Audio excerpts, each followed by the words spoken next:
Hi అండి. అందరికీ నమస్కారం. Welcome to my channel. ఈ వీడియోలో ప్రభుత్వ ఉద్యోగులకు, పెన్షనర్లకు డీఏ పెంపుతో పాటు మరో శుభవార్త కూడా అండి. మరి ఆ పూర్తి వివరాలు ఏంటనేది వీడియోలో తెలుసుకుందాము. వీడియోనైతే ఎక్కడ గాని స్కిప్ చేయకుండా ఎండ్ వరకు చూసేయండి. అప్పుడే ఇన్ఫర్మేషన్ పూర్తిగా అర్థమవుతుంది. అలాగే వీడియో చూస్తున్న ప్రతి ఒక్కరు వీడియోకి లైక్ చేయండి ఫ్రెండ్స్. ఈ వీడియోని తోటి ఉద్యోగ, పెన్షనర్ మిత్రులతో అయితే షేర్ చేయండి.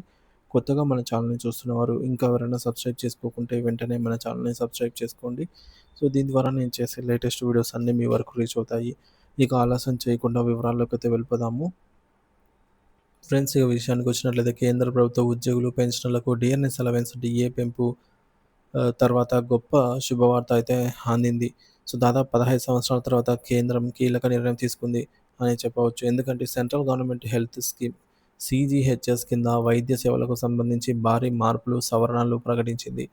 కొత్త మార్పుల వివరాల మేరకు చూసుకున్నట్లయితే అక్టోబర్ 3, 2025న కేంద్ర ఆరోగ్య మంత్రిత్వ శాఖ ప్రకటించిన ప్రకారంగా సుమారు 2000 వైద్య ప్రక్రియలు అంటే మెడికల్ ప్రొసీజర్స్ ప్యాకేజీ రేట్లు సవరించబడ్డాయి.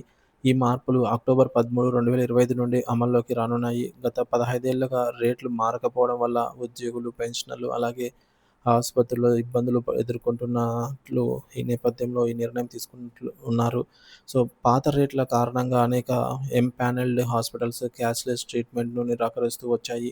దీనివల్ల ఉద్యోగులు ముందుగా డబ్బులు చెల్లించి నెలల తరబడి రీయింబర్స్‌మెంట్ కోసం ఎదురు చూడాల్సి వచ్చింది.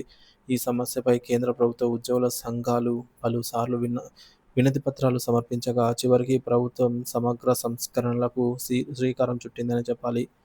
కొత్త రేట్ల సవరణ విధానము. సవరణ రేట్ల నగరాల కేటగిరీ అంటే టియర్ క్లాసిఫికేషన్ మరియు ఆసుపత్రి ప్రమాణాలు ఆధారంగా అయితే నిర్ణయించబడ్డాయి.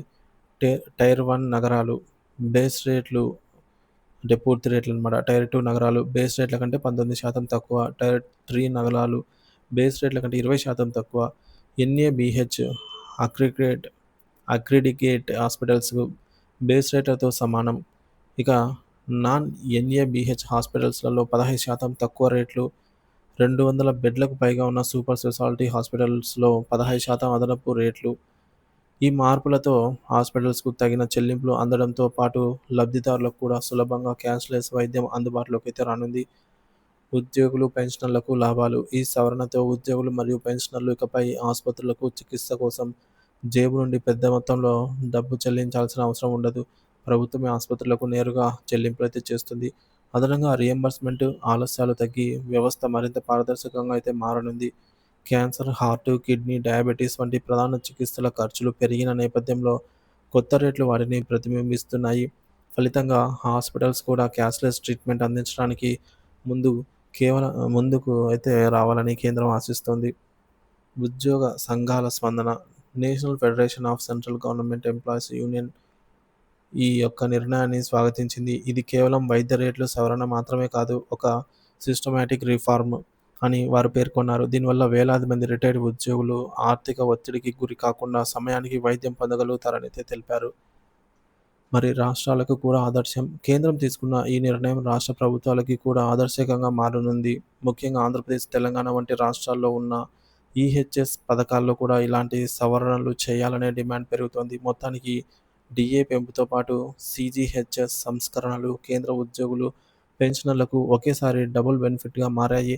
ఈ మార్పులు ఆరోగ్య భద్రతా వ్యవస్థను మరింత బలోపేతమైతే చేయనున్నాయని చెప్పవచ్చు.